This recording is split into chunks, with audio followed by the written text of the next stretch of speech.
안녕하세요. 저는 3월 10일 말씀을 전할 뉴저지 미랄 선교단 소속 미랄 동산교회 강원호 목사입니다. 미랄 선교단은 장애인 전도 봉사 계몽의 목적으로 43년 동안 계속 일을 하고 있는 단체입니다. 오늘 함께 나누실 말씀은 출애굽기 13장 17절부터 22절인데요. 제가 천천히 읽어드리도록 하겠습니다.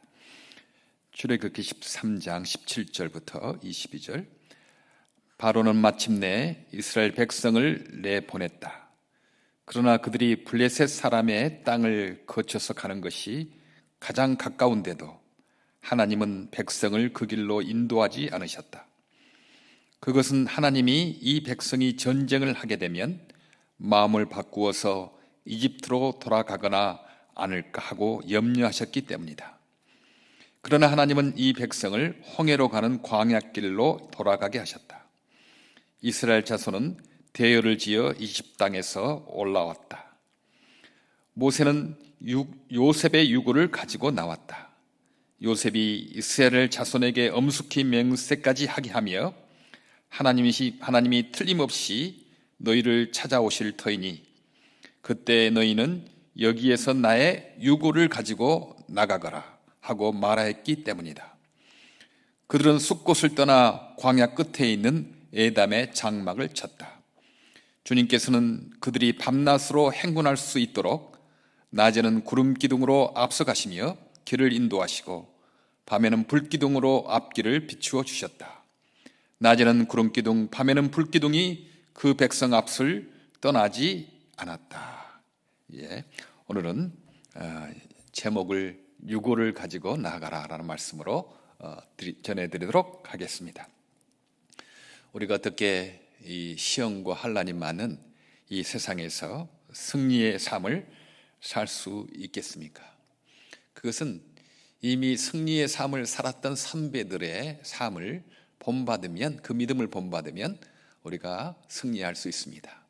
우리가 요셉의 삶을 본받으면 이 고난 많은 세상에서 승리할 수 있겠죠. 요셉은 어떻게 그런 승리를 할 수 있었고 승리를 주시는 하나님을 의지할 수 있었는가? 그것은 승리를 주신 하나님의 말씀을 늘 의지하였기 때문입니다. 오늘 이스라엘 자손이 요셉의 유고를 가지고 나아가죠. 왜 요셉의 유고를 가지고 나아갔을까요? 그것은 요셉이 죽을 때 그런 유언을 했기 때문입니다. 창세기 5장 24절에 나는 곧 죽는다. 그러나 하나님께서 반드시 너희를 돌보시고 아브라함과 이삭과 야곱에게 맹세하신 땅에 이르게 하실 것이다. 내가 죽지만 우리 하나님께서는 그 가나안 땅으로 들어가게 하실 거라고 약속했기 때문에 그 말씀대로 너희가 들어가게 될 것이다 라고 확신을 하는 거죠. 그리고 그 아브라함에게 하나님께서 또 반드시 다시 가나안 땅으로 돌아가게 될 거라고 약속을 해 주셨어요. 창세기에 보면 이렇게 말씀하시죠. 15장에 너희 자손이 다른 나라에서 나그네 살이를 하다가 마침내 종이 되어서 400년 동안 괴로움을 받을 것이다. 그러나 너희 자손이 재물을 많이 가지고 나올 것이다. 이 요셉은 하나님께서 가나안 땅으로 반드시 들어가게 할 것이고 또 400년 후에는 반드시 하나님께서 너희를 그 땅으로 돌아가게 하실 거라는 그 약속의 말씀을 굳건히 믿었기 때문에 너희가 나갈 때 내 유고를 해고를 가지고 나가라라고 그렇게 확신 있게 유언할 수 있었습니다. 우리는 상을 주시는 하나님을 믿을 때, 하나님의 말씀을 믿을 때 이 땅에서 승리할 수 있죠. 요셉은 형제들의 질투를 받지 않았습니까? 그래서 큰 웅덩이에 빠져서 이제 죽을 뻔도 하였죠. 그리고 또한 보디발의 집에서 종살이도 하였습니다. 그리고 보디발의 아내의 유혹을 물리치자 형기가 있지 않는 무기징역 감옥에도 갇혀 있었습니다. 형들의 질투, 그리고 종살이, 감옥살이, 이 어려운 가운데 어떻게 요셉이 무너지지 아니하고 승리할 수 있었을까요? 그것은 상을 주시는 하나님의 말씀을 늘 신실하게 의지했던 것을 볼 수 있습니다. 이제 그 세상에 흉년이 들어서 형들이 이집트로 오지 않습니까? 형들은 요셉이 그 총리인 줄 모르고 그 요셉에게 이렇게 절을 하게 됩니다. 그때 요셉은 이런 하나님의 말씀을 기억하지 않았을까요? 예, 요셉의 단도 있었고, 그 요셉의 단이 우뚝 일어서고, 그러니까 창세기 37장 7절에 있습니다. 내가 묶은 단이 우뚝 일어서고 형들의 단이 나의 단에서 둘러서서 절을 하였어요. 그렇게 절을 할 때 하나님의 말씀이 이루어지는구나라는 것을 확신할 수 있었습니다. 그래서 자신을 이집트로 보낸 것은 형들의 악행 때문이 아니라 그 악행조차도 이용하신 하나님이셨다고 고백합니다. 창세기 45장 8절이죠. 저는 대학교 1학년 때부터 지금까지 40여 년 동안 장애인 선교를 하고 있습니다. 네. 제가 붙드는 하나님의 말씀은요, 이사야서 58장 10절부터 12절입니다. 줄인 자에게 너의 마음이 동하고 괴로워하는 자의 마음을 만족케 하면 하나님께서 너를 항상 인도하여 메마른 곳에서도 너의 영혼을 만족하게 하며 너의 뼈를 견고하게 하리니 너는 물된 동산 같겠고 물이 끊어지지 않은 샘 같을 것이다. 이 말씀을 지금까지 의지하고 있습니다. 줄인 자에게 먹을 걸 주고 괴로워하는 자의 마음을 만족하게 하면 하나님이 도우신다. 이 말씀을 그걸 의지하면서 어려움이 있다 하더라도 그것을 붙잡고 사는 거죠. 가끔 어떤 사람은 믿음으로 구원받은 것이니까 행함이 별로 중요하지 않다라고 잘못된 생각을 하는 사람이 있습니다. 괴로운 자, 줄인 자 이렇게 돌보는 거 이거 별거 중요하지 않다고 생각하는데 그건 잘못된 것이죠. 우리가 행함으로 구원을 받지는 않았지만, 우리가 믿음으로 분명히 받았죠. 그러나 행하기 위하여 믿음으로 말미암아 구원을 받았습니다. 우리가 믿음으로 구원받은 사람들은요, 줄인 자에게 먹을 것을 주고 괴로워하는 자의 마음을 만족케 하고 이 땅에 고통당하는 사람들의 마음을 돌보는 것이 우리 신자들의 의무라고 할 수가 있겠습니다. 어떤 사람들은 장애인 선교 별로 생산성이지도 않다라고 생각하는 사람들도 있습니다. 선교도 가능성 있는 사람들에게 하는 것이지 장애인들에게 가능성이 별로 없는 사람들에게 하는 것은 생산성이 떨어진다라고 생각하며 가난한 사람, 약한 사람, 장애인들 선교하는 것을 별로 중요하게 생각하지 않는 사람들도 있습니다. 저도 처음에 그랬습니다. 저도 처음에 이양 선교하는 것 좀 가능성 있는 사람, 목회자도 되고 선교사도 되고 무슨 사장도 되고 대장도 되고 정치가도 되고 그런 사람에게 선교하는 것이 생산적이지 장애인 선교하는 것은 좀 비생산적이다라는 그 때문에 제가 낙심했을 때도 있습니다. 그러나 하나님께서는 저에게 사랑의 생산성이라는 단어를 알게 했어요. 저는 그 단어를 듣고 깜짝 놀랐습니다.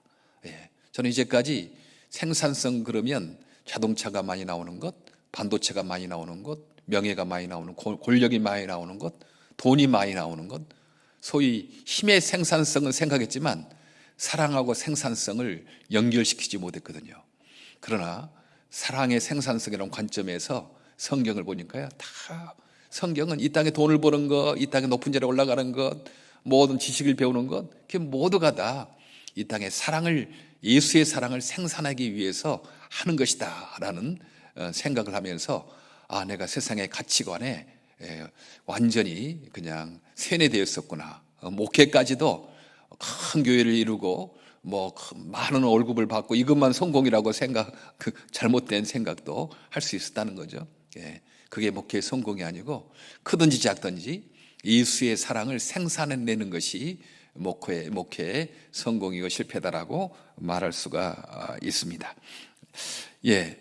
그 장애인 선교는 참 생산적이다. 네, 예수의 사랑을 생산해내는 생산적이다라는 확신을 갖게 되고 다시 용기를 얻게 되는 경우가 있었습니다. 그렇죠. 이 땅에서 자살하는 사람 보면요, 무슨 그 장애인들이 자살하는 경우는 별로 없습니다. 몸이 신체가 건강한 사람들, 그런 사람들이 보통 낙심하고 절망해서 자살을 하는 경우가 있거든요. 그런데 장애인들이 예수 안에서 용기 있게 살아가는 모습을 보고 그렇게 그 사실만 봐도 많은 건강한 사람들이 용기를 얻게 되고 소망을 얻게 되는 거 아니겠습니까? 장애인 한 사람 때문에 수많은 사람들에게 용기와 소망을 갖게 하고 또 예수님을 바라보게 하는 거니까 얼마나 생산적인지 모르겠습니다. 저는 이제 그런 확신 속에서 지금까지 하고 있는데요. 그러나 여전히 좀 어려운 가운데는 있죠. 미랄 장애인 선교가 작을 때나 클 때나 여전히 어려울 때가 있습니다. 작으면 작은 대로, 크면 큰 대로, 특별히 경제적인 어려움은 늘 따르는 것입니다.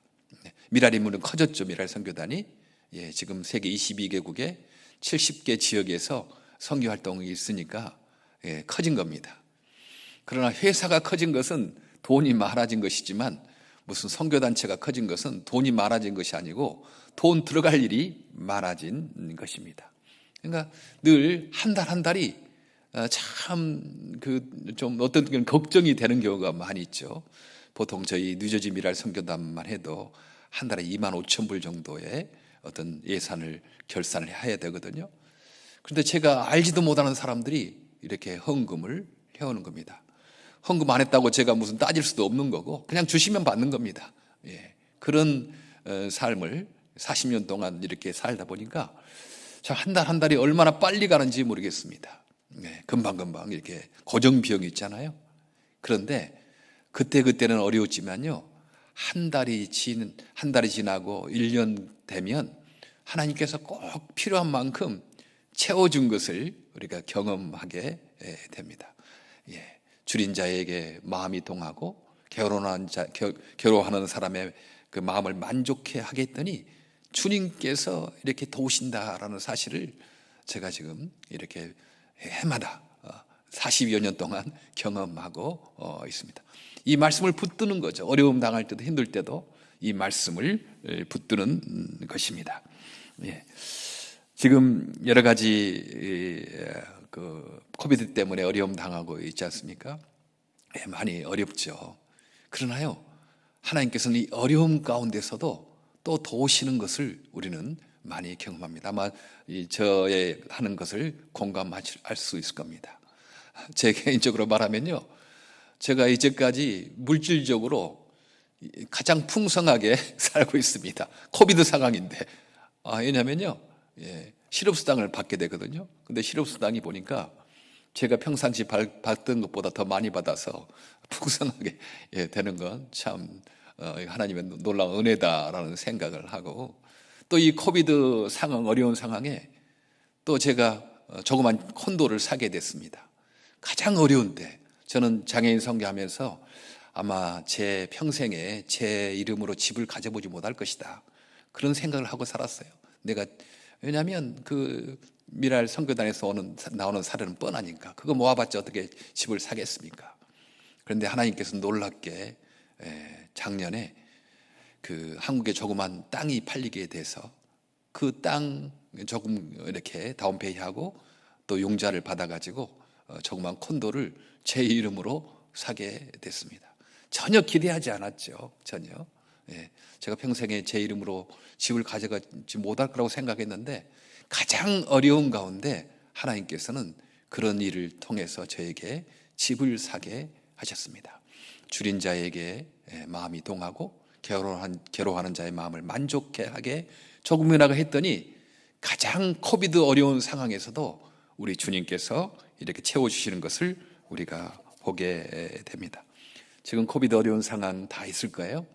그러나 우리 하나님 늘 신실하게 의지하시면 여러분의 그런 어떤 경험을 할 것입니다. 아마 이것은 저만 경험하는 것이 아닐 거라고 생각합니다. 하나님의 약속을 신실하게 믿는 사람, 그 사람들에게는 누구나 다 이런 경험을 하게 될 것입니다. 그래서 이런 고백을 하게 되죠. 고린도후서 6장 10절에 근심하는 자 같으나 항상 기뻐하고, 가난한 자 같으나 많은 사람을 부유하게 하고, 아무것도 없는 자 같으나 모든 것을 가진 자로다. 하나님 의지하고 하는 사람은요, 뭐 좀 근심하는 것 같아요.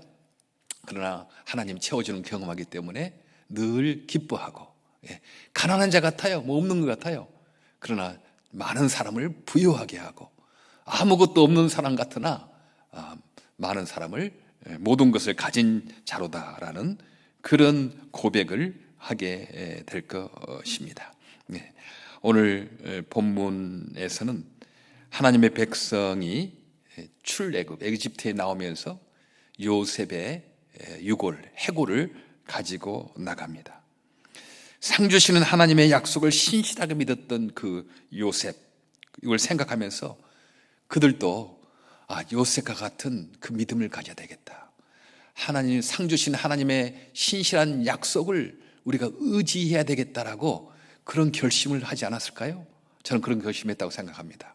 근 400년 전에 우리의 조상 야곱이 하나님이 반드시 이 이집트에서 나가게 하시고 가나안 땅으로 돌아가게 할 것이라는 그 약속을 신실하게 믿어서 그런 확신 있는 유언을 한 것처럼 지금 우리 하나님께서 우리 이 처지가 있지만 다시 우리를 이 광야길에서 인도하게 낼 것이다라는 그 요셉의 믿음을 아마 그들이 유고를 가지고 가면서 생각하고 본받지 않았겠나 생각을 합니다. 그 마음이, 그 믿음이 3,500년이 지난, 보통 출애굽이 BC 한 1450년 정도에 일어났다고 많은 성경학자들이 말하지 않습니까? 그러니까 지금 2000년 지났으니까요. 3,500년이 지난 지금 우리에게도 요셉의 믿음, 상 주시는 하나님의 말씀을 신실하게 의지했던 그 요셉의 믿음이 우리에게도 지금 느껴지지 않겠습니까? 그래서 이 코비드 어려운 상황, 힘든 상황에서도 하나님 말씀을 붙잡고 우리가 인내하면 하나님께서 그렇게 채워주실 것이다. 하나님께서 승리를 하게 하실 것이다.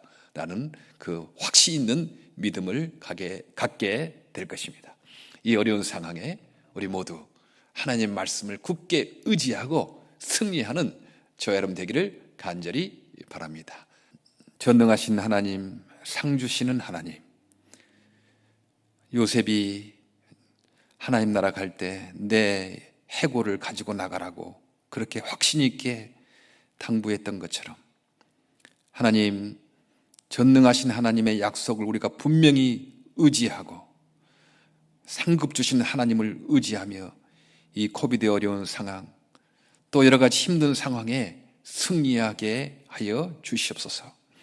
하나님 말씀은 변치 않고 100년, 200년이 지나도 변치 않고 우리에게 그렇게 적용되는 것을 믿습니다. 하나님, 특별히 고난당하는 사람들, 힘들어하는 사람들, 경제적으로 병 때문에, 장애 때문에, 여러 가지 사업의 문제 때문에 힘들어하는 분들에게 주님께서 하나님 말씀으로 찾아가 주셔서 그들이 하나님 말씀을 의지하고 상 주시는 하나님을 경험하는 놀라운 기회가 되게 하여 주시옵소서. 감사드리며 귀하신 예수 그리스도 이름으로 기도하옵나이다. 아멘.